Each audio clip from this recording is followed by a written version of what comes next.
You are watching the New American Media. Live from the Milky Way galaxy, the solar system planet Earth, North America, the United States of America, California, Los Angeles, to be specific. Hello and welcome. Happy Friday, America. You are listening to the Unhappy Hour here on thenewamericanmedia.com. I am your host, Brian Engelman. Welcome to yet another edition. See, this is the show that we do where we talk sports. The next show that we do, it's called Agree to Disagree, and we talk about everything else.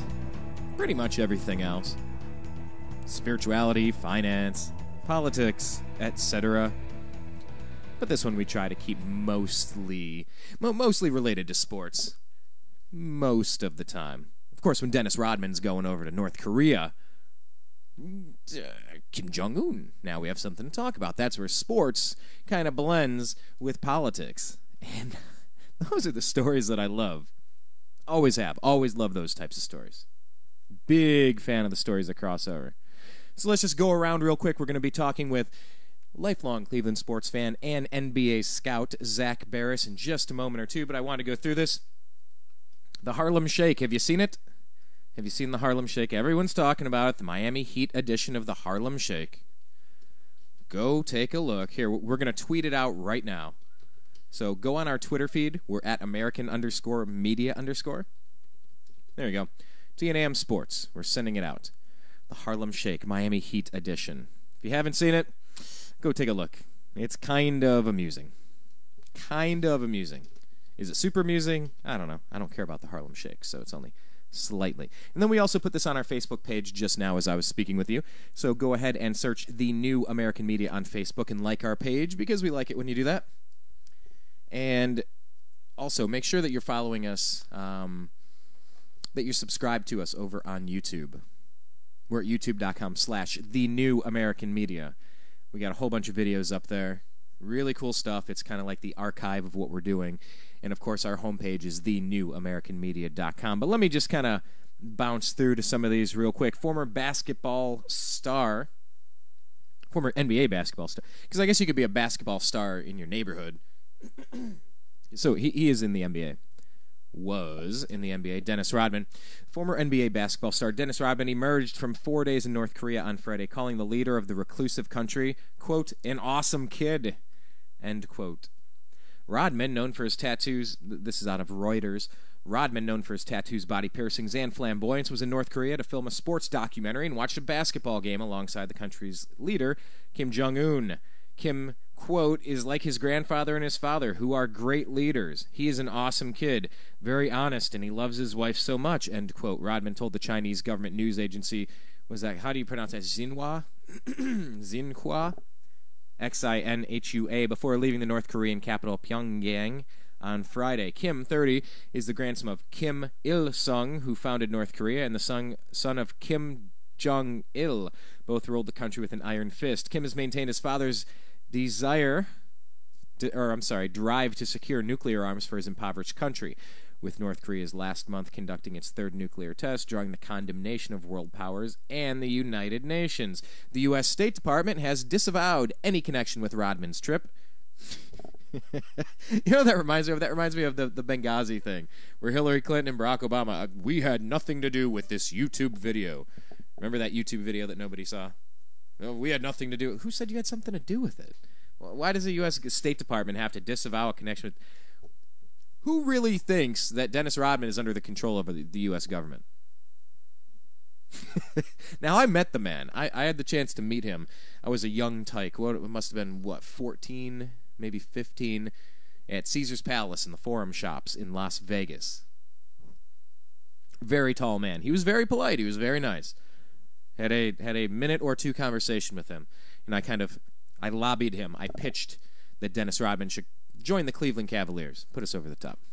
Anyway, the U.S. State Department has disavowed any connection with Rodman's trip, and its deputy spokesman, Patrick Ventrell, told reporters in Washington on Friday that Kim had his priorities wrong. Quote, clearly you've got the regime spending money to wine and dine foreign visitors when they should be feeding their own people. So this really isn't a time for business as usual at the DPRK, Democratic People's Republic of Korea, Ventrell said, referring to North Korea's official name. So, here you are. Here you are. Dennis Rodman. Asked about how his visit might help, Rodman told the agency, about the relationship, no one man can do anything. His country and his people love him. I love him. He is an awesome guy. So this State Department guy, Ventrell, says, what we're looking at is for them to come in line with their international obligations, to stop their ballistic missile tests, to stop their nuclear programs. Absent those kind of fundamental changes, we're not going to read into this sort of theater one way or another. Before meeting Kim, Rodman appeared to have mixed up the two Koreas, suggesting he might meet South Korean rapper Psy during his trip to the north. You got to look at the satellite images of North Korea and South Korea. The whole North Korea is completely blacked out. There is no electricity. There is nothing going on satellite-wise.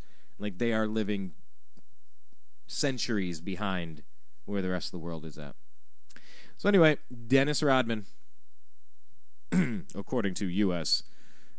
State Department officials, disavowing any connection with Rodman's trip. Right, because we all thought that he was working for John Kerry or something. An ambassador to Barack Obama. No, our president, Barack Obama, he is a basketball fan, but I don't think he sent Rodman. Anyway, Rory McIlroy into the world of golf. This is just something to keep an eye on here. Rory McIlroy walks off the course at the Honda Classic from Palm Beach Gardens, Florida. Rory McIlroy. It's actually kind of tough to say fast. The word Rory is difficult to say anyway. Rory McIlroy abruptly walked off the course Friday at the Honda Classic and left everyone wondering what's wrong with golf's number one player. McIlroy already was 7 over par through 8 holes, and on the second round when he hit his second shot into the water on the par 5 18th at PGA National. He shook hands with Ernie Els and Mark Wilson and was headed to the parking lot before they even finished the hole. There's not really much I can say, guys, McIlroy told reporters who followed him in his car. I'm not in a good place mentally, you know. He said there was nothing wrong physically. When asked about his swing, the 23-year-old from Northern Ireland replied, yeah, I really don't know what's going on. About an hour after he left, McIlroy released a statement that attributed his withdrawal to a sore wisdom tooth. Quote, I've been suffering with a sore wisdom tooth, which is due to come out in the near future. It began bothering me again last night, so I relieved it with Advil. It was very painful again this morning, and I was simply unable to concentrate. It was really bothering me and had begun to affect my playing partners. He apologized. And then on Twitter, apologies to all at the Honda. A tough day made impossible by severe tooth pain. Was desperate to defend title but couldn't play on. Gutted. So just keep your eye on that. Good luck to Mr. McIlroy. Can't say his first name again. Now here's something weird in baseball. So far we have basketball, now golf, moving to baseball. This is out of Deadspin.com. Rangers shortstop Elvis Andrus is not in the lineup today, having been scratched with silly non-baseball related malady.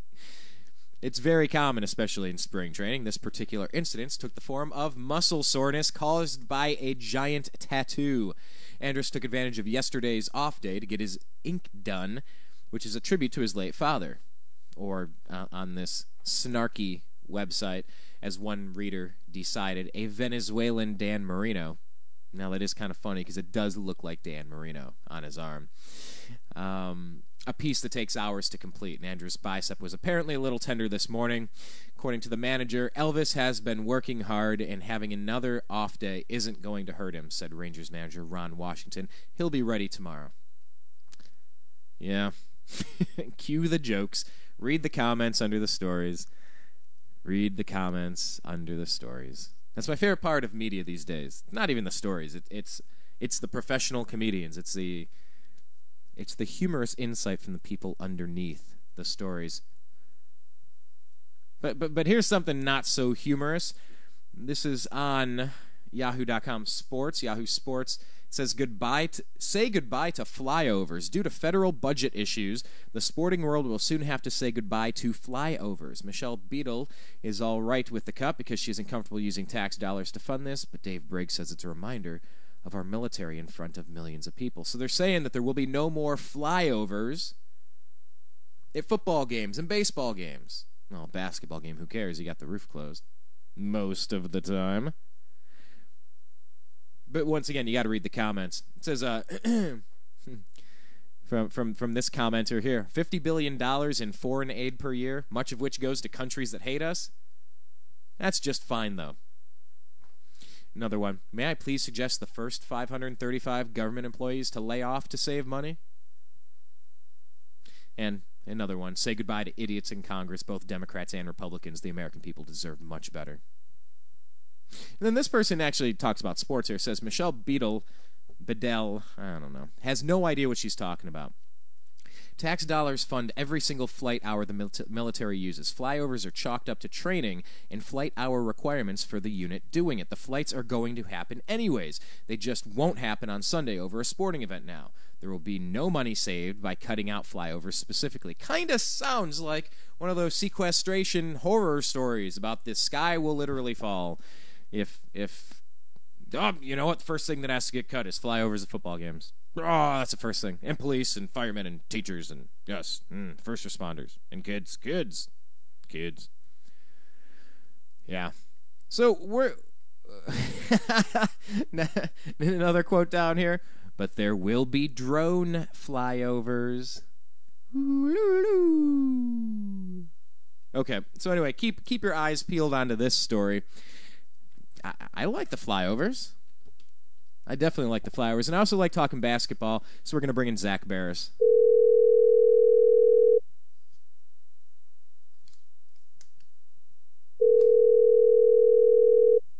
Hello? Zak, it's Brian. You're live on the Unhappy Hour. How you doing today, sir?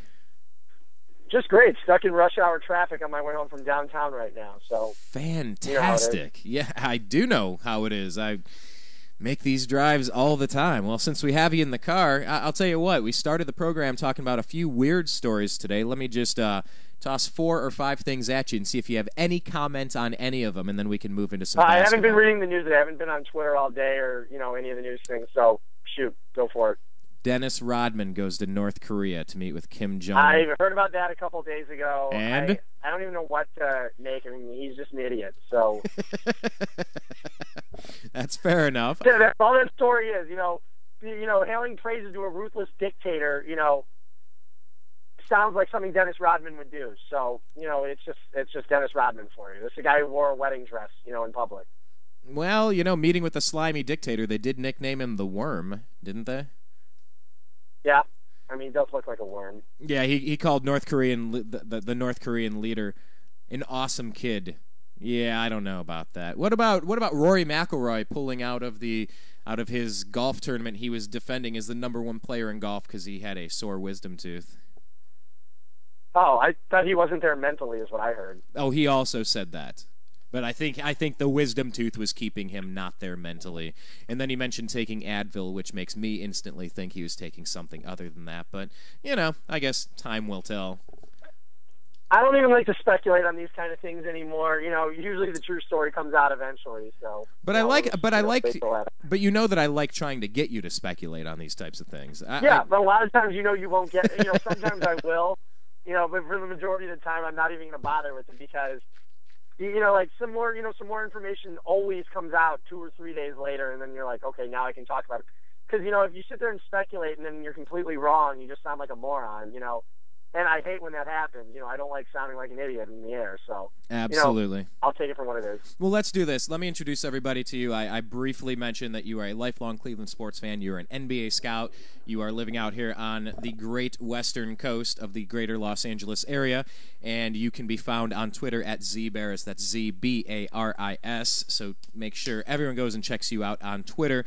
Let's just, before we get into it, because I don't know, where do you want to go with today's program? Last week we had talked about maybe discussing some of the free agents coming up, but since we're both out here in Lakerland, everyone's talking playoffs now. I'm just kind of wondering how you're feeling about the Lakers' chances. I mean, they're starting to look a lot brighter. I mean, Dwight Howard's been playing really well over the last few games. Antoine Jameson's been fantastic, too. I never thought I would say that. But, Jameson's been good. Kobe's looked good. They look to be much improved after the All-Star break, I'll tell you that. But they're still going to have problems keeping up with teams like Denver, the Clippers, because the Clippers, both of those teams like to run the floor, and LA just can't do that.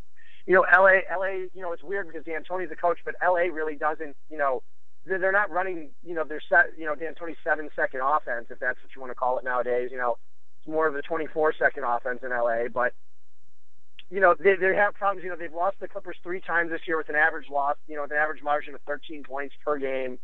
They have not looked good against them. They looked really bad against Denver, who blew them out the other night.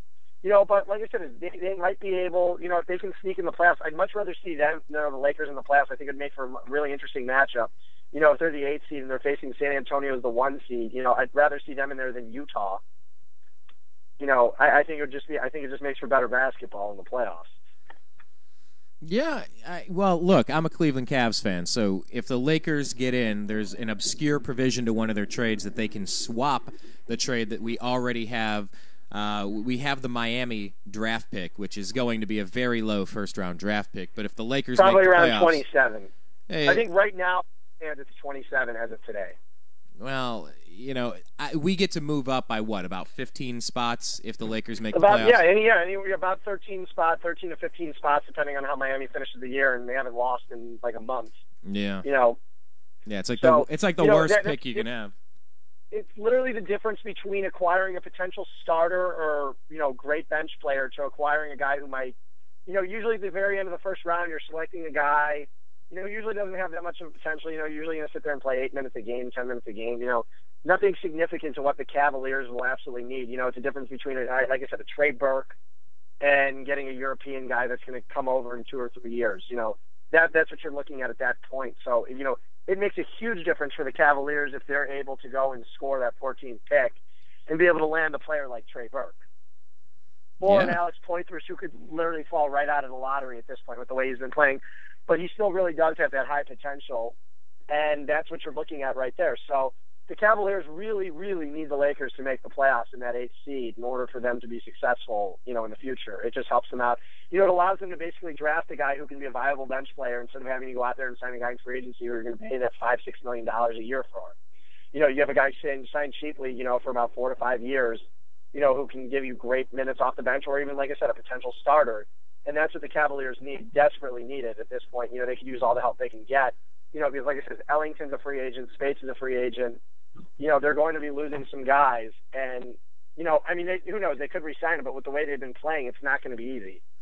They have been playing very well. It's been nice watching all the new pieces from that very under-the-radar Cavs trade that they made. It's really they're sitting there at 10-6 since the trade, and they honestly, sometimes they look phenomenal. I've been surprised.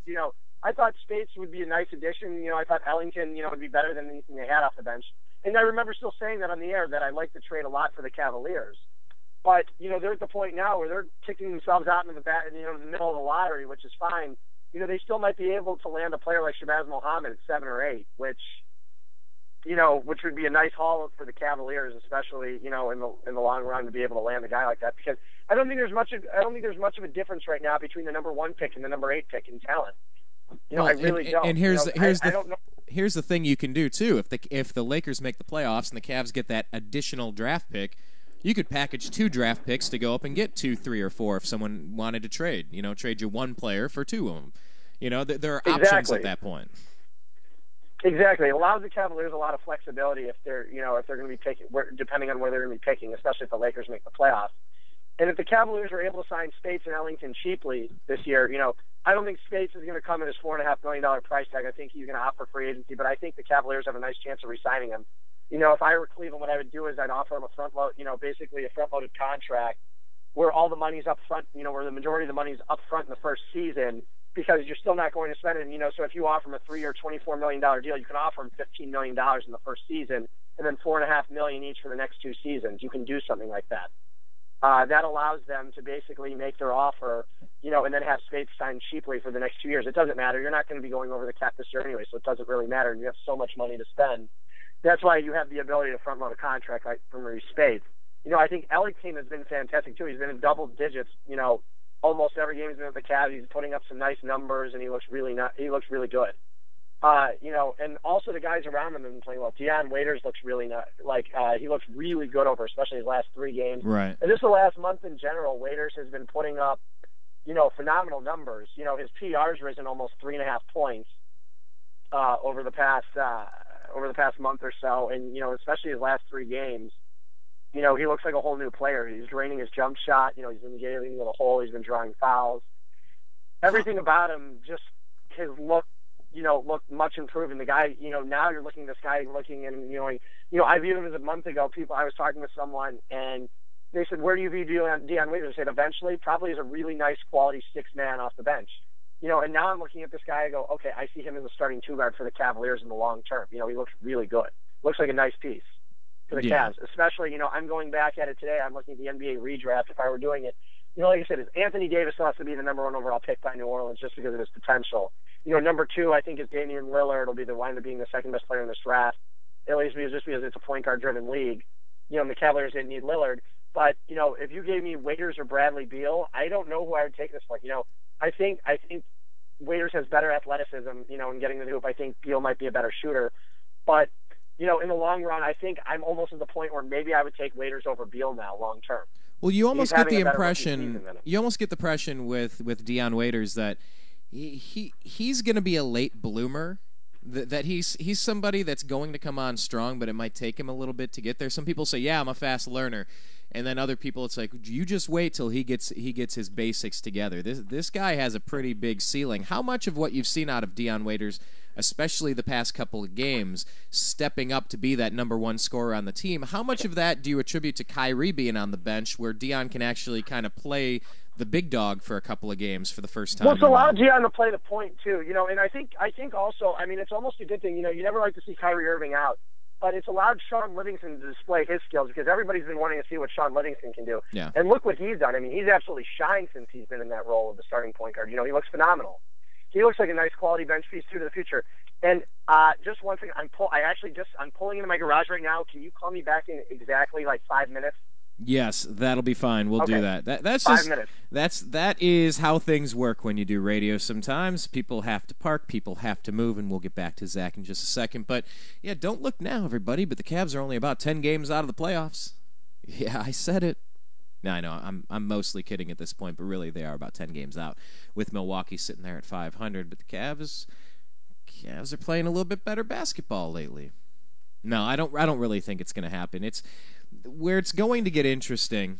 I really don't see Toronto jumping up to Milwaukee or Boston status. For the most part, it looks like the Eastern Conference is set. The Heat, the Knicks, Pacers, Hawks, the Nets, the Bulls, the Celtics, the Bucks. Now the Bucks could fall, and Toronto might be able to. Maybe Philly, the 76ers, maybe they could get up. Maybe the Pistons, doubtful. And then the Cavs are sitting there, 20 and 38. But you look in the Western Conference, you got the Spurs, the Thunder, Clippers, Grizzlies, Nuggets, Warriors, Jazz, and the Rockets. And then right outside, just 2 games back of the Rockets, just 2 games back are the Los Angeles Lakers. 2 games back of them, Portland Trailblazers. 3 games back of them, Dallas Mavericks. So they're all kind of sitting under 500 there. Nobody's really rocking it too much, but the Lakers are 6-4 in their past 10.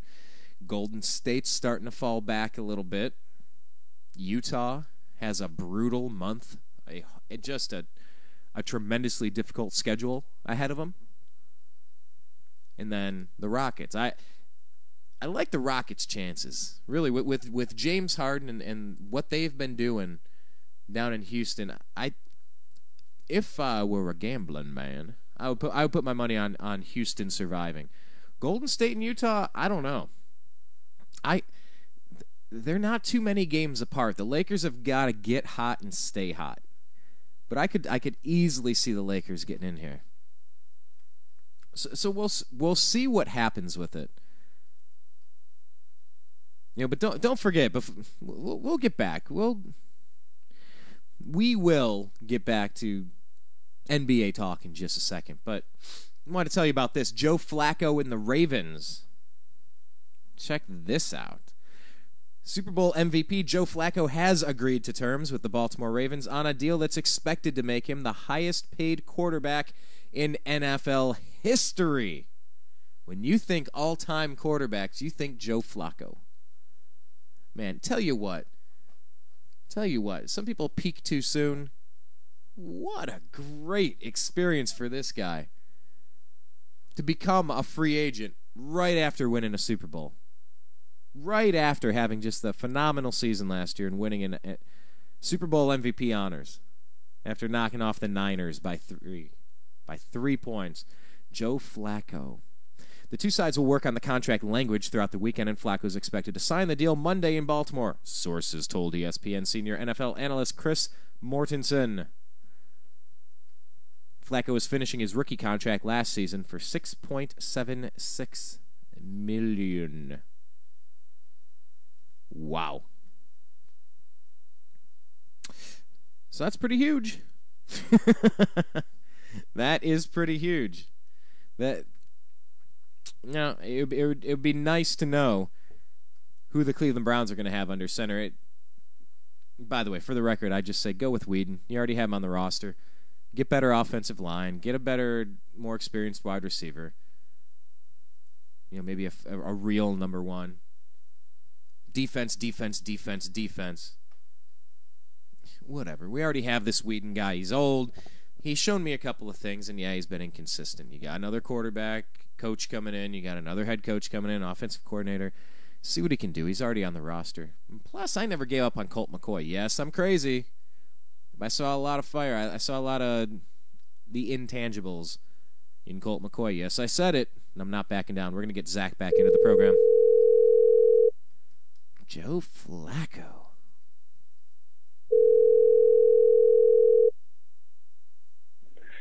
Hi. Welcome back to the program. I was just informing people that Joe Flacco has apparently agreed in terms to become the NFL's highest paid. Hey, I'm Ben. Today I'm showing people why Windows Phone is a better match for them. That's fantastic. Sorry about that. That was a web page that popped open. But yeah, Joe Flacco is set to be the most lucrative, the highest earning quarterback in all of NFL history. That's a mistake, but well, if you're going to peak, it's good to peak when you become a free agent, I suppose. So, anyway. Yeah, I mean, Anquan Boldin made him what he is, but, like I said, the guy did win a Super Bowl and he looked good in the playoffs, but like I said, his receivers bailed him out the whole time. But getting back to basketball. Yeah. Like I said, getting back to the Deion Waiters, Sean Livingston subject, I think the Cavaliers have really impressed me. I've gotten to watch them the last couple of games. Especially against Chicago the other night. I was shocked to say the least, how well they played. I was really surprised at their efforts. They looked like a whole different team without Kyrie. Yeah. Well, just since the trade, they've looked like a whole new team. They look so much better than they used to. It's like they're starting to mature. They're playing well together, and I think it's just the jump they've needed was that trade. To basically show that and I don't even know what's gotten into Luke Walton lately too. He's looked great over his last couple of games too. I'm just like, I'm watching the other night's game. I was like, what the hell has gotten into this guy? Go figure. He was looking like he did at Arizona 10 years ago. When they made the Final Four. That's what he reminded me of. I was just completely shocked to see Luke Walton actually performing as an NBA player. So do you think the Cavs can make up that 10 games and squeak into the playoffs this year? No. I don't either. I had to ask. Right? No, they're almost. I think they're at 38 losses now. No matter what, even if they play above 500 for the rest of the way out, they still need to. I think what do they have? 20 something games left. Yeah, we're down to a few. Yeah, there's not a lot of season left. I think they're 19 and 30 or 20 and 38. I think. They have about 24 games left. So. Assume they go 12 and 12. You're looking at a year where they're a 32-win team. It's better than anyone projected. Especially without a bench.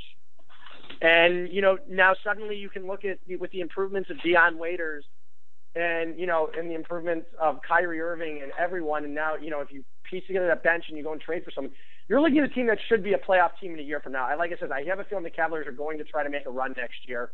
And position themselves because they want to be in a position where they can sign free agents in the summer of 2014.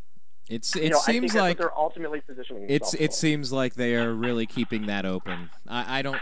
You know, what we can do, something we talked about last week, was going through a list of free agents for 2013. I don't know if you still felt like doing that, but I do have the list in front of me again. Yeah, I would love to do that. I've got plenty of time. I don't have to pick up my sister at the airport for another couple hours. All right, well, let's go through the teams here. We'll go through the restricted and unrestricted, and just, I don't know how you want to do this. We just want to go team by team and just kind of... Yeah, if you want to give me the unrestricted and restricted free agents, I can say whether I think they're staying, whether they're leaving in free agency, however you want to do it. All right, you got the Atlanta Hawks coming up in 2013 this summer. Ivan Johnson, Jeff Teague, restricted. I see Jeff Teague. I think they'll make a nice qualifying offer to Jeff Teague. I see him staying down there as the point guard in Atlanta. He's looked nicely, but I don't think he's anywhere worth that $10 to $12 million range. I think he's worth somewhere around $6 to $7 million, maybe $8. I don't even know about that. He's looked decent, but he's not a star in this league, but he's a really nice sixth man to have, or a mediocre starting point guard. I got unrestricted. Devin and Harris. Devin Harris will probably go somewhere else. And Josh Smith, I just cannot, even though it's his hometown, I just cannot see him staying with the Atlanta Hawks. He's expressed his displeasure with them, on numerous occasions. He's demanded trades. I just can't see that one sticking for Atlanta. So I see Josh Smith probably making a move, to a team like Houston this summer or Dallas. I think Danny Ferry is going to ultimately wind up, not being happy he wasn't able to trade him. But he has to, he basically, for the fan base, he had to make that last-minute pitch, to his fans, basically saying, we are committed to winning. We do want to win. And this is how we're able to recruit. Try and attempt. It's going to be a long shot, and it's not going to happen, but it's still worth trying, is trying to get Dwight Howard and Chris Paul to come there. I can't see Paul leaving the Clippers. And now as the Lakers start playing better, it's going to be harder to see Dwight even leaving L.A., even though I tend to think that Houston and Dallas are going to make a serious run at him, and I think they're going to have a decent shot at signing him. But, like I said, I think Atlanta's going to be, I think they're going to need to go into restart mode.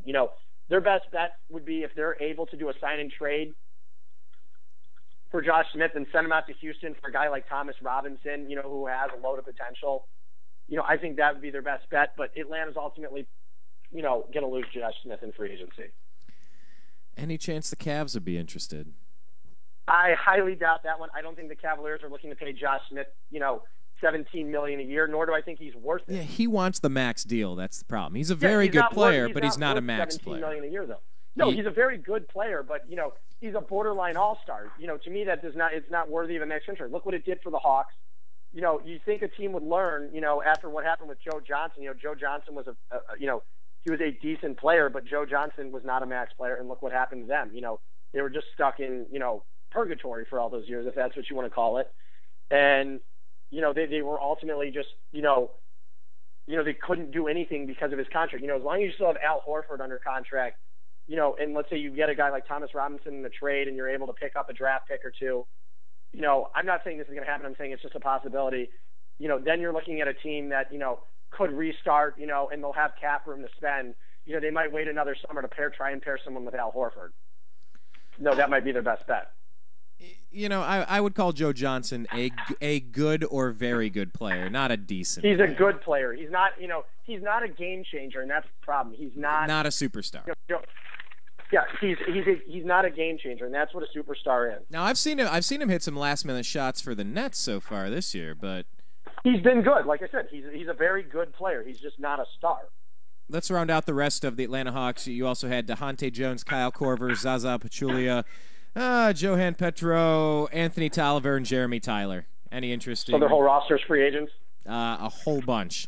2, 4, 6, 8 of them. Some team in free agency will pay Korver because he can make a 3-point shot. And maybe it's really Heat. Valued around the league. Some team will pick him up. Like I said, Danny Ferry's going to do a complete overhaul of that roster in Atlanta. So I couldn't tell you which guys are going to be there next year, but it's going to be a slim minority of players that are there.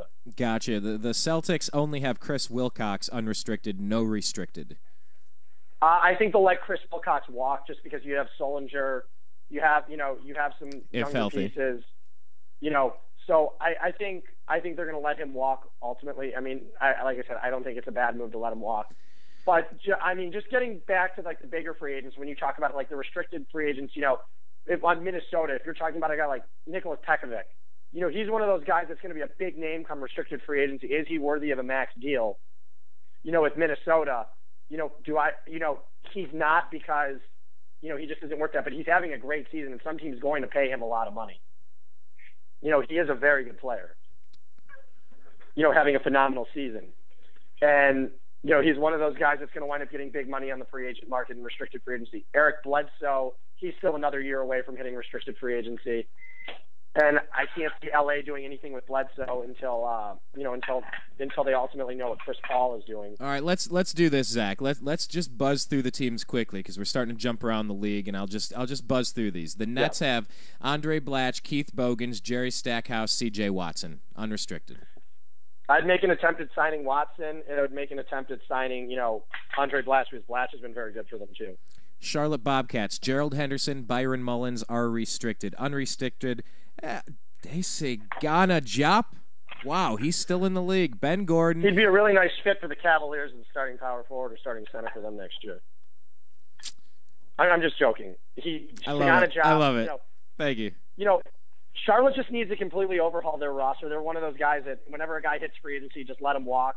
If his name's not Kemba Walker, Michael Kidd-Gilchrist, or, what's his name? I can't even think of him as, Bismack Biyombo. Just let him walk. Well, you got Ben Gordon on there. He used to be something.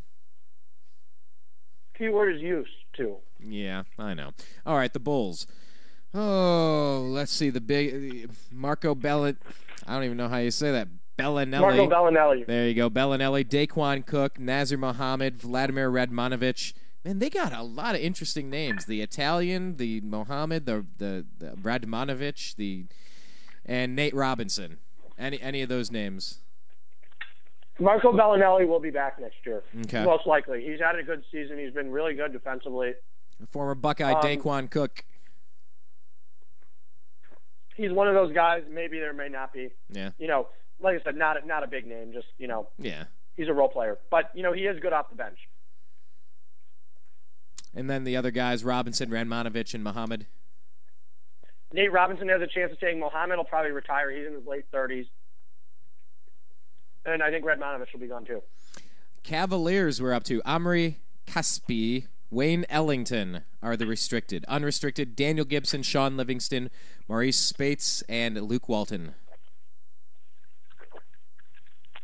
The Cavaliers will make a qualifying offer to Wayne Ellington. That's almost a guarantee. They're going to attempt to keep Ellington. Omri Caspi's as good as gone. I mean, I'm surprised they didn't buy him out today. I thought it was going to happen. I'm trying to think who else. Spates. They're going to make an attempt to re-sign him, but like I said, they're not going to overpay him, and if they do, it's going to be a front-loaded contract. Daniel Gibson and Luke Walton. Gibson and Walton are both gone. What in the world happened to Daniel Gibson? Fell out of Scott's rotation, fell out of favor, and I just think he hasn't looked as good since LeBron left. He's looked terrible. Yeah. Well, that happens to a lot of players, I suppose. All right, Dallas Mavericks. Oh, I don't know how you pronounce his name. Rodrigue Buboy. And Darren Collison, restricted. I see them keeping Collison. They're going to at least make an attempt to keep Collison because he's been good. And plus he's still young and he's a decent point guard. But I'll tell you what, all the on the unrestricted list there, Elton Brand, Mike James, Dominique Jones, Chris Kaman, Sean Marion, O.J. Mayo, Anthony Morrow, Brandon Wright. That is a lot of names. Almost all those guys are going to be gone. They're going to make an attempt to re-sign O.J. Mayo, though. Jeez. That is what's Cuban going to do down there? I mean, he's got Dirk, but Dirk's not getting any younger. He wants to go after Dwight Howard and Chris Paul. Do you think he has any shot at it? Why not? I don't think it's Chris Paul. I think it's Dwight. He has a legitimate shot. Okay, how about the Nuggets? Timothy Mozgov, Julian Stone, Corey Brewer, Iguodala. They're going to try to re-sign Iguodala. I like Mozgov. Mozgov is probably going to be a free agent, wind up somewhere else. But I do like Mozgov a lot. I think he could land a nice free agent deal with someone, or a team that winds up picking him up will wind up getting a nice steal in free agency. What do you think? Do you think Iguodala wants to stay there? Do you have any idea? Yeah, I think he's happy. I mean, it's the best team he's ever played for. That's saying about. Well, wasn't he on Team USA for a minute? Yeah, but I'm talking I about. know. best I'm NBA kidding. I'm team. kidding. I'm kidding. Yeah, Iguodala and the Nuggets. I don't know. I hated seeing Carmelo leave there. I didn't like that. Maybe it's. But they're better now without him than they were with him. This might be the best Denver team they've put on the floor in a long time. This is a really, really good team. Yeah, just like the Cavs without LeBron. Yeah, not so much. Okay. This Denver team is really good, though. Do you think they have a legitimate shot to make it out of the West? With the way they've been playing, yeah, why not? I think it's going to be tough, but they've been playing really well. Fair enough. Pistons, Will Bynum, Jose Calderon, Corey Maggette, Jason Maxiell, and Charlie Villanueva. I can tell you Villanueva will not be back. Maxiell will probably be back. The other guys are probably going to let him walk. Detroit's one of those teams again, trying to, they're going to need a slight overhaul of the roster. They're trying to get young. They're trying to get younger. All right, let's look at the Warriors. Jarrett Jack, Richard Jefferson, Carl Landry, Brandon Rush, and Andres Biedrins. Biedrins is for sure gone. They're going to make an attempt. Jarrett Jack's one of the best backup point guards in the NBA. They're definitely going to make an attempt to re-sign him. Brandon Rush, I think you'll see an attempt for that one, maybe at a low-end deal. And who else did you say was in there? Jarrett Jack, Richard Jefferson, Carl Landry, Brandon Rush. Landry, I think they'll make an attempt to re-sign. Richard Jefferson is as good as gone. The Rockets, Francisco Garcia. That's it. Gone. Indiana Pacers, Ben Hansborough, Tyler Hansborough, Jeff Pendergraph, and then unrestricted DJ Augustine, David West, and Sam Young. I think they're going to make a nice attempt to re-sign David West because he's been really solid for them ever since they acquired him from New Orleans. Yeah. And maybe that's about all the it. other guys are just role players. Yeah. Clippers, Matt Barnes, Chauncey Billups, Ryan Hollins, Lamar Odom, Chris Paul, and Ronnie Turioff. There's a lot of names there. Chris Paul will be back, I think. I think Chauncey Billups will probably retire. He might not. Who knows if he comes back for another year. My guess is he retires, though. Or maybe he could do the Derek Fisher retirement thing. I don't think Hollins will be back. I can certainly tell you Lamar Odom will not be back. I'm surprised that he'll be playing in any NBA uniform next year. That much of a decline in skill. He's been terrible. What in the heck happened since that car accident that he was in? Is that what we attribute that to, or age, or diminishing skills, as I said about Bernie Kosar? I don't know either. Jeez. Well, anyway, we'll see what he does. Then the Lakers, Devin Eubanks, Darius Morris, Robert let's see, Earl Clark, Dwight Howard, Anton Jameson, Jody Meeks, and Meta World Peace. I think they're going to definitely make their attempt to sign Dwight Howard. Jody Meeks has been good. It's hard to say with the other ones. I think they're going to, unless they're on really short-term deals, the Lakers are trying to clear space for 2 years from now. Hey, 2 years from now, Kobe Bryant's unrestricted free agent, 2014. Pau Gasol, same as well. Be interesting. Wonder if the Lakers would try to sign LeBron, try to get rid of Kobe. They're going to make... with the way Kobe's been talking, it sounds like he's going to retire. Well, you know how people are. People say things all the time. And he's still playing good ball. If it were me, I think making a run at Kobe, making a run at LeBron, I've talked to some Laker fans, and they go, it'd be like, that's like, it's a huge diss to Kobe Bryant by bringing in LeBron. So, I don't know. I think they're going to make their run at LeBron in 2 years if Kobe decides to retire. It would line up kind of perfectly if he felt like doing it. But anyway, we'll see. Let's look at the Grizzlies. Austin Day, John Lure, Dexter Pittman, Tony Allen, Jared Bayless. Tony Allen, I think they're going to attempt to re-sign. He's been really good. He's one of the best defensive players in the NBA. And Jared Bayless is a phenomenally talented player, but he's just always have off-the-court issues. Not really off-the-court issues. He just doesn't get along with teammates. No one really likes him.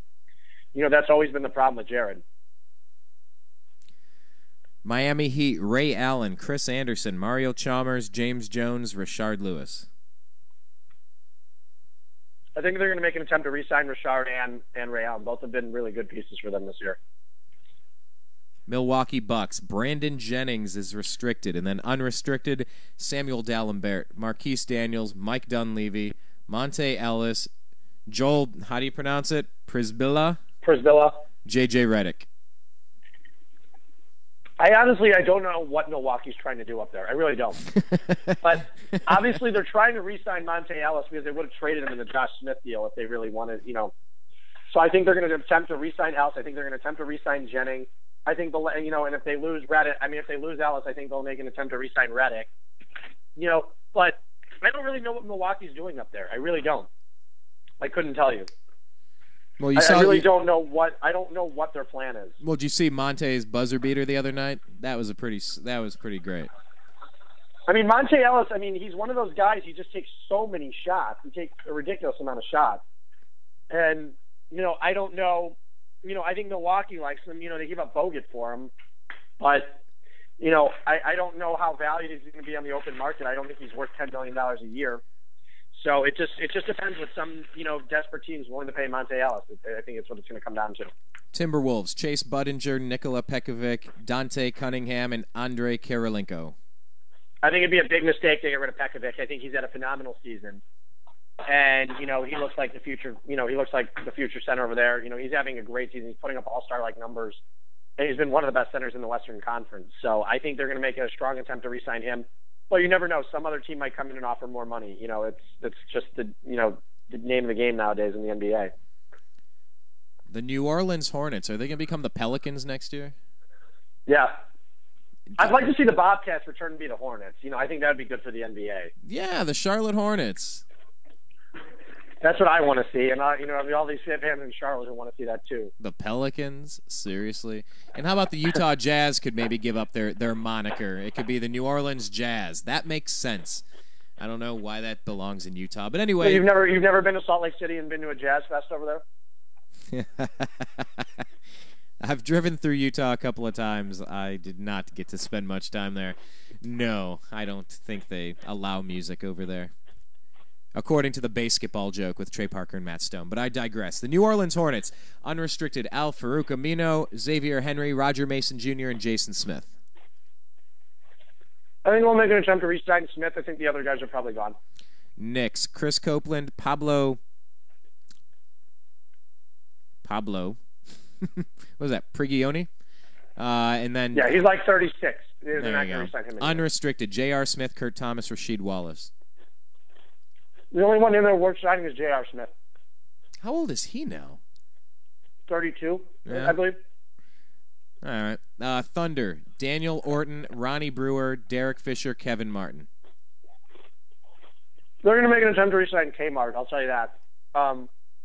But the other guys, because I do see them attempting to re-sign Kevin Martin because they gave up James Harden for him.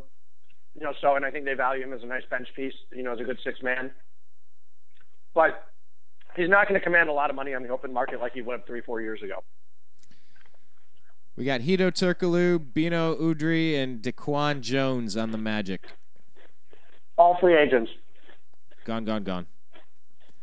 Sixers: Charles Jenkins, Jeremy Pargo. Yeah, Jeremy Pargo. He did all right with the Cavs. They dropped him and then got picked up there. And then they also have Kwame Brown, Andrew Bynum, Royal Ivey, Damian Wilkins, Darrell Wright, and Nick Young.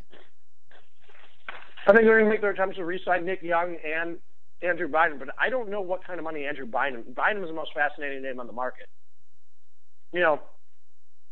Is a team really going to go and sit there and pay Andrew, who's been injured all season, hasn't played a game, a max contract? Andrew's going wherever the money's at. Whoever throws in the most money is where he's going. Where do you think that's going to be? Because he's been very injury prone. I think Houston's a possibility. I think Philly. Philly did trade a lot for him. Philly gave up Vucevic. They gave up Iguodala. They gave Nicholson. They gave up some valuable pieces. Or Mo Harkless, I believe. I think they gave up Harkless. They also gave up Andre Iguodala in the deal. And Vucevic he looks like a centerpiece. He looks like a nice center. For the future. I mean, he had some big games this season. And I think you saw Doug Collins in the press conference rip him. Basically rip the trade the other night. Basically ripped Andrew Bynum. And Spencer Hawes. I think they're going to make a strong attempt to re-sign Andrew Bynum. But he's one of the more fascinating names out there, as you're saying. Because nobody knows what he's worth. Yeah. Well, you know what? I had an economics teacher. He was also my football coach in high school, and we talked about big name deals in sports. I think we specifically talked about Shaquille O'Neal. Is he worth $100 million or whatever? And we went around, yes, no, and for what reasons? Well, because of this. Wrong. He said the answer is yes, he's worth it. The answer to why is because someone was willing to pay it. That's all worth is. Exactly. That's it. That's all economics is. It's worth it if you have somebody willing to pay it. So, let's see what the new collective bargaining That's exactly what my mom used to tell me when I was younger, when I was going to, sell my baseball cards. This card's worth $30. And we go, well, I was only able to get, 8 for it at the show. And I go, well, then the card's worth $8. That's only worth what someone's willing to pay for it, is what she always told me. Absolutely. And I'm glad I held on to mine and didn't bust through too many of them. Let's look at the Phoenix Suns. Deontay Garrett, Wesley Johnson, Jermaine O'Neal. Jermaine O'Neal. All right. I think in Phoenix, all those guys are gone. And what's their long-term plan in Phoenix? I don't know. Yeah, another one of those. I think they're banking on – Phoenix needs to get one of those top 3 picks because, like I said, they've been in lottery hell over the past – they've been drafting, right out of the lottery or just into the lottery, Where this year they got Kendall Marshall, who's made 0 impact this season. Last year they got Marcus Morris, and now they acquired his brother Marquise. And basically those guys are, they're not very impactful players, in the NBA. And so, like I said, if you're not picking the top 5, usually you're not getting value players. All right, valuable players. Let me ask you about this player. Let me just tell you, the last 3 games, this player, you'll have to guess who it is. Past 3 games, he's an unrestricted free agent next year. 22 points, 11 rebounds. Then he had 11 points, 11 rebounds, and then he had 18 points, 14 rebounds. He's a center. Any idea? Is it Jermaine O'Neal? No, we're talking J.J. Hickson. We've moved on to the next team. Oh, I was saying Jermaine O'Neal had a nice game last night, or 2 nights ago, so I was thinking maybe it was O'Neal. Yeah, he was 22 and 13. Another thing is, Hickson's not a good defender, but like I said, I have no clue. He's another interesting name to see because I don't know what he's going to get on the open market. I don't know. I've always liked the kid. I know he's not perfect. He's got plenty of areas he can work on. But I was just watching him the other night, just remembering the good days when LeBron was over with the Cavs, saying, they were starting to develop something pretty cool there. And then, of course, everything got blown up and start over. But also the Trailblazers have Luke Babbitt, Eric Maynor, Nolan Smith, and Elliott Williams. I think they'll attempt to re-sign Maynor as a backup point guard. Uh-huh. Everyone else, like I said, there's going to be a lot of guys hitting the open market this year and changing teams. Sacramento Kings, Tony Douglas, Tyreek Evans, James Johnson, Cole Aldrich, Aaron Brooks. Another interesting name hitting the market is Tyreek Evans. What is he worth? Will Sacramento pay him? Will another team pay him? Does he really even have a real position? The question. Well, they got him at point. He's 17.7 assists. Game before, 26 and 5 steals, 12 and 4 assists. So, but he's still on the Sacramento Kings. Yeah. Well, how about the Spurs? Gary Neal, DeJuan Blair, Boris Diaw, Manu Ginobili, Steven Jackson, Patrick Mills, Tiago Splitter. They're going to attempt to re-sign Splitter. I think they'll re-sign Splitter. I think they'll re-sign Ginobili. DeJuan Blair will be walking. They were dangling him in trade talks all along. DeJuan Blair is as good as gone. Then I think some of the other guys, I think San Antonio will attempt to re-sign. They're usually, San Antonio likes stability with their roster. But Steven Jackson will be gone. Toronto Raptors, Allen Anderson, Aaron Gray, Linus Kliza, Michael Pietrus, Sebastian Telfair. All those guys are just role players, no significant pieces there. Jazz, Raja Bell, Damari Carroll, Randy Foye, Al Jefferson, Paul Millsap, Jamal Tinsley, Earl Watson, Marvin Williams, Mo Williams. Jeez, that's another bunch of names. Mm-hmm. Yeah. That's the most I've found unrestricted. That was 9 names unrestricted. I like this. Yeah, it's interesting because Utah opted not to trade Al Jefferson or Paul Millsap. I think those two are going wherever they get the biggest deals in free agency, wherever that is. I think Jefferson's another. No, like I said, Houston's going to wind up with either Josh Smith, Andrew Bynum, or Al Jefferson. They're going to wind up with one of those guys in free agency. Finally. Or Dwight Howard is just one of them. Oh, could you imagine Dwight Howard on the Utah Jazz? Really? No, I said Houston. Oh, I'm sorry. Actually, now I thought that would be the perfect fit for Dwight. He could be the class clown in the class that kind of tolerates it. I don't know. I could now. You know what? I want Dwight Howard to play for the Jazz next year. I think that would be hilarious. He'd wear those geeky glasses every game. He'd dress like the Mormon, like roll up his sleeves with those geeky nerd glasses that he wears. Now I'm just picturing it in my head. I know. Now you can't get it. He'd be riding the little bike with the button-up shirt sleeves rolled up to his biceps and those big, thick nerd glasses. Hello, but Dwight everybody. Howard will not be in a Utah Jazz uniform next year. I promise that one. All right. How about the Washington Bullets? I mean the DC, whoever they are. The Bullets. Man. I miss the Bullets, actually. I miss calling them the Bullets. So you got the Washington Wizards here. Garrett Temple, Trevor Ariza, Leandro Barbosa, Jason Collins, Cartier Martin, Emeka Okafor, A.J. Price, and Martell Webster. Can you repeat that? Nope. I'm still thinking about Dwight Howard with the glasses and the Mormon thing. That's what I was thinking about. Oh, I think I've ruined my life. I think this is going to haunt me for about a week now. I'm not going to be able to look at Dwight Howard without seeing him as a Mormon preaching the gospel. Okay, with the Washington Wizards, Garrett Temple, Trevor Ariza, Leandro Barbosa, Jason Collins, Cartier Martin, Emeka Okafor, A.J. Price, and Martell Webster. I mean, most of those guys are just random pieces. I said, I think Ariza's as good as gone. But I don't see them re-signing a ton of those guys. Could Michael Jordan play in the NBA today? Apparently, he's better than Michael Kidd-Gilchrist. Apparently he's probably better than most of the players on the Bobcats. So I guess. Yeah, I suppose. I'm making a push now. I'm probably going to make a Twitter push and a Facebook push to get Dwight Howard. We need someone that has some Photoshop skills to get him to dress like a Utah Jazz player. I think I'm convinced. It's just not going to happen. It's like sending Dwight to Sacramento. It's not going to happen. But you've seen him in that nerd costume where he dresses up like that with those geeky glasses. You know what I'm talking about? The big, thick rim glasses. Oh, that'd be perfect. Okay. Well, anyway, so that's what's going on 2013. Maybe next show we can talk about 2014 because it's like you and I have talked about. You can make a lot of big moves when you have 5 starting players in the NBA. You can really change the whole outlook of your team with one player. But it takes a while. It's almost like you need a 2 or 3 year plan to organize the cap space and really make the moves that you need to. So, I would totally be fine talking about the 2014 list maybe on the next episode. Yeah, definitely. I mean, I think you're going to see a lot of teams that realize if they have a shot at one of the big free agents on the market next season, they're going to hold off this year unless they really know, unless Chris Paul suddenly goes, I really want to play with this team. A player, then they're obviously going to clear their cap space for Chris Paul. Right. They're willing to do that. But, 2014, there are going to be so many impactful free agents on the market.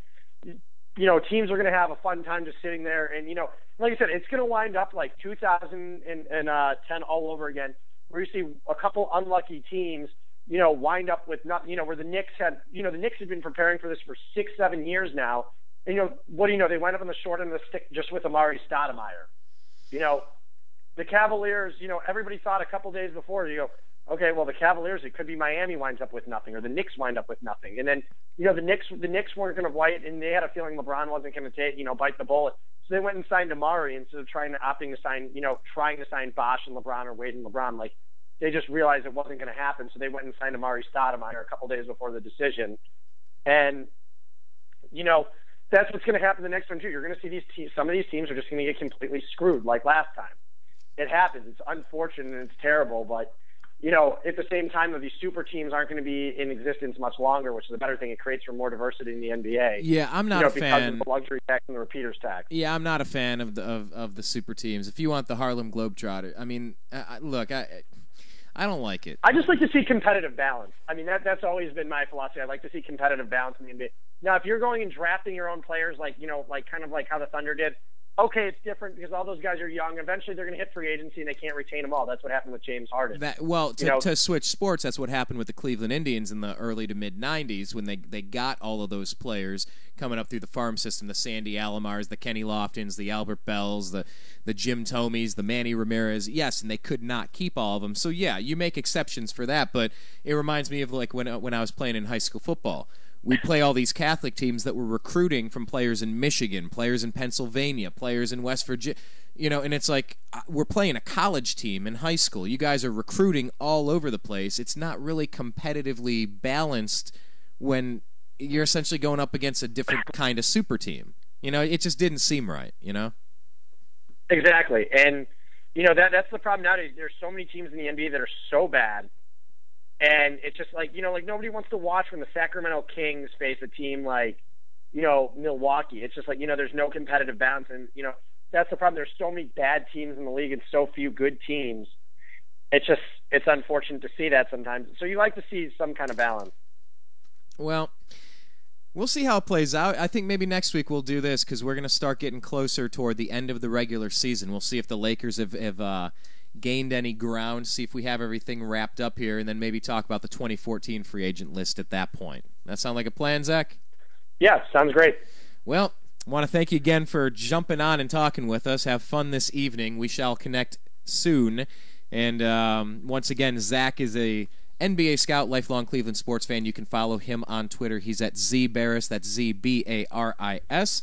Go check him out and follow him on Twitter. Zach, thank you for your time. Have a great weekend, sir. We'll talk with you in a few. Oh, thank you. That was our good pal, Zak Baris. Man, what a weird sports week. But I guess it's always a weird sports week. When you got Rory McIlroy pulling out of stuff and, I got a wisdom tooth thing that hurts, and you're like, well, is that really the story that's going on? I don't know. I can't play baseball today. I got a tattoo. Okay, that happens. Rodman with Kim Jong-un? North Korea? He's an awesome kid. He's a brutal dictator. Really? I don't know. Go figure.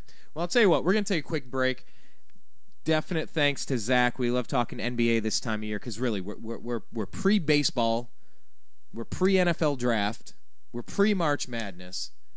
Actually, you know what? That's going to be something we're going to be talking with Zach about. He's just a huge basketball geek. It's part of his job, and it's part of his DNA at this point. So we'll definitely probably be talking some March Madness. That's a really good idea for next week. We can always get to the 2014 class a little bit later. Okay, I think next week we're going to do some March Madness talk with Zach, provided he's available again. But what we'll do is we're going to take a quick reset, and we're going to come back in just a second, and we're going to transition from the Unhappy Hour sports radio show, and we're going to switch over to Agree to Disagree. Just some of the stories. You got a sinkhole. Did you hear about that one? A sinkhole that completely devoured a house, and this guy in his bedroom just dropped into this hellhole. You got Detroit. Speaking of hellholes, have you seen Detroit lately? The state might have to take it over. It's falling apart. It's in that much financial disarray. Of course, the sequester. Hooray for sequester. The Pope steps down. And maybe a little bit more. Probably be a little bit of a quicker show this week. We will not have Blake the Eccentric Wally joining us today. However, there are rumblings, there has been movement on the nationally syndicated radio show that Blake and I have been negotiating for several months. Man, where are we at? Maybe half a year at this point? Maybe a year? Working on it. Cannot give you any details, unfortunately, but we have been working on a nationally syndicated radio show for a while. And there were some good developments this past week. So Blake cannot make it for this program for Agree to Disagree this week, but that's all right. Because other things are happening. When one door closes, another door opens. So, we'll probably do a quicker show for Agree to Disagree. Just kind of touch on a couple of the weird stories of the week. And we'll probably wrap it up for this Friday. One of the other things we hope to do at thenewamericanmedia.com, we want to post some additional videos that we obtained from the 2013 Conscious Life Expo. If you've been on our YouTube channel, it's youtube.com/thenewamericanmedia. Click subscribe, tell some of your friends, leave some comments, join the conversation. This is an interactive thing. And You may have seen our interview with George Norrie, the host of Coast to Coast AM and the new television show Beyond Belief. Got to meet him at the Conscious Life Expo, but we also got to talk with shaman from Mali. Sat down for about 10 minutes with the shaman. We'll bring you that interview. Just a whole bunch of stuff. We're going to post a bunch of videos this weekend, so just stay tuned. Check out thenewamericanmedia.com. Follow us on Twitter. We're at American_media_. Go on Facebook and search The New American Media and like our page. And help us, because really, thenewamericanmedia.com, we're starting it because we're really fed up with the old American media. We're just kind of getting tired of the propaganda, tired of the... It's just nonsense. It's propaganda. And it's fine if you identify it as propaganda, because, what do they say, a broken clock is still right twice a day? All right, it's propaganda, but still they bring you important news from time to time. But just understand, huge corporations are funding this stuff, and they're pushing a certain perspective, pushing a certain agenda. Whether it helps you or not, whether it's factual or not, it's going to continue. The agenda will continue. And at thenewamericanmedia.com, we're doing the job that the media just simply refuses to do. We are trying to connect and find the important stories that you might not be hearing other places. I think 2013 is really priming itself to be a hell of a year. Let's just call it that. We're priming ourselves for a hell of a year here at thenewamericanmedia.com. This has been about a project coming up on about 2 years that we've been working on.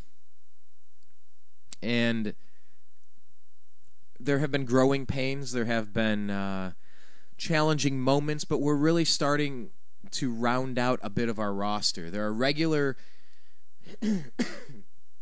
regular contributors to the program. We're really starting to build a team here. You know, using the sports analogy, you can have the best player in the world, that's fine, but if you don't have a good team, good luck, you know. And we're really starting to build a good team. We've made a lot of friends over the past few years. Whether it's John Telich, 10 or 11-time Emmy Award-winning sportscaster from Cleveland, we're going to bring him back into the program. Zak, NBA scout. Brandon, during football time, and we'll bring him in for the NBA draft, for the NFL draft, I'm sure. Brandon Odell. You know, really good people in the sports categories. I mean, on Agree to Disagree, we've talked with Gary Johnson, who ran for Libertarian presidential candidate in 2012. You know, where else were you seeing Gary Johnson? You know, you weren't getting that on the mainstream media. They didn't want to have him to be within 500 feet of a quote-unquote legitimate presidential debate, but we did, because you can go get your propaganda, your red tie, blue tie puppet show. You can go get that little farcical thing. You can go on all the major channels. You can get that. We're trying to do something else. And there's really no simple way to say it other than it's been a hell of a 2 years. We're just getting warmed up. And we have a 10-year plan here. We really do have a 10-year plan. But it's going to involve you, because we don't have the time. We don't have the resources. We don't have... Look, we're just going to need participation from the listeners. So it's going to be a hell of a 2013, but we need you to stay connected with us. So once again, search The New American Media on Facebook and like our page. Subscribe to youtube.com/The New American Media. Follow us on Twitter at American_media_, and check out our homepage, thenewamericanmedia.com. My name's Brian Engelman. We're going to take a quick commercial break. We're going to be back. We're going to talk a little bit of... we're going to get into general news stories. So bear with us. Check out some of this music. You know, why don't I cue this up for you? This is the Juice Media, Rap News 15, Big Brother is Watching. We'll transition away from the light-hearted sports stuff and play you this one. Just check out the lyrics here and you have any reason to be concerned about the world in 2013? Not paranoid. I said concerned. We'll be right back in just a second. Check this song out.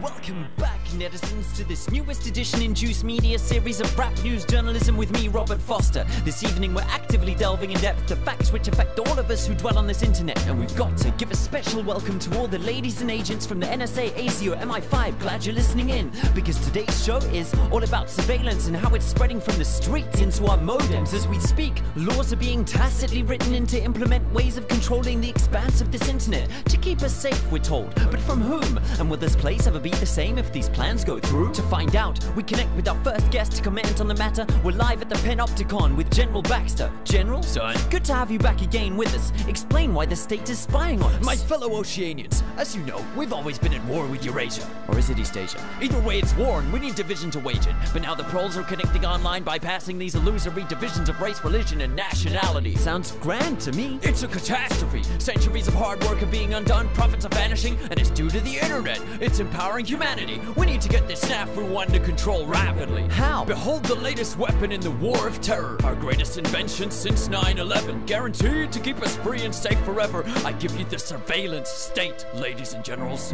Our secret wires log your key style. Monitor every single number on your speed dial. Rewind straight to your position with facial recognition and pinpoint you within 0.03 of a mile. We've put eyes everywhere without consulting you, keeping you safe whether or not you want us to. Soon there'll be no freedoms left for threatening.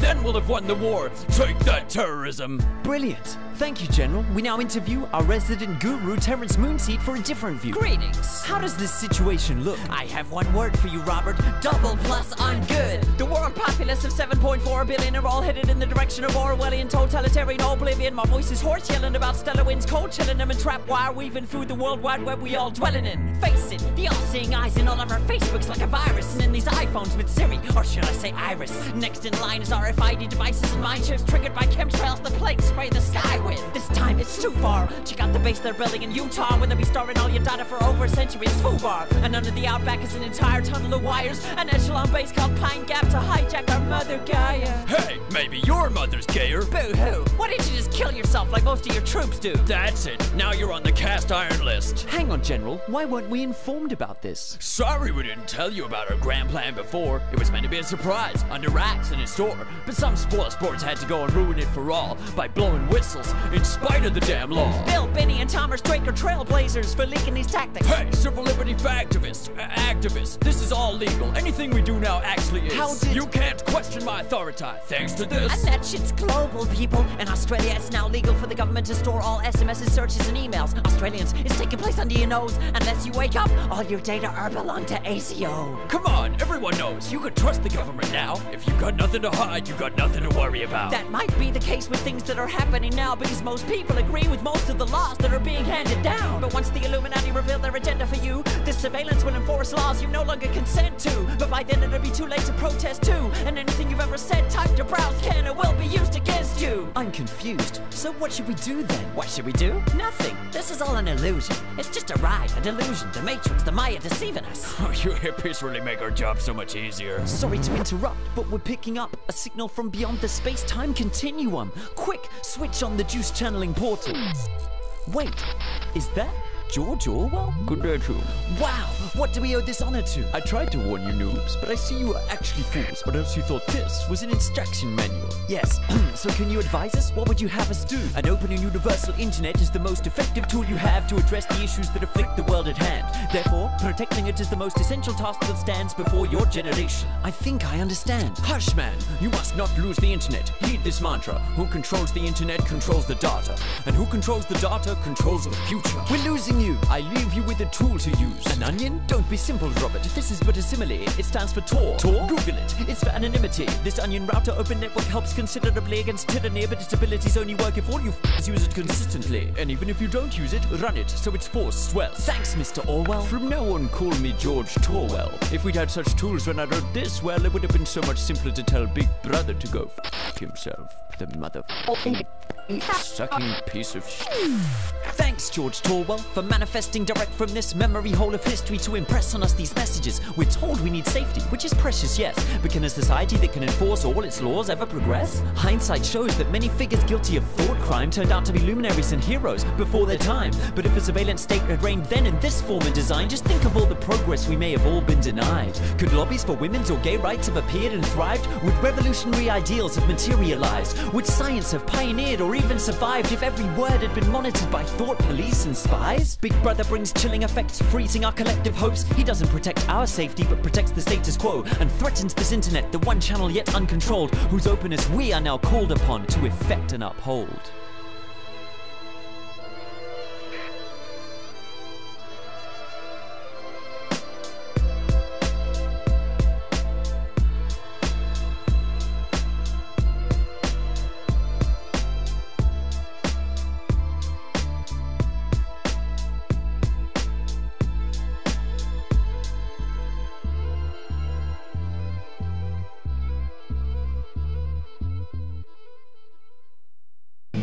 If you're tired of the other stuff, take a look at thenewamericanmedia.com.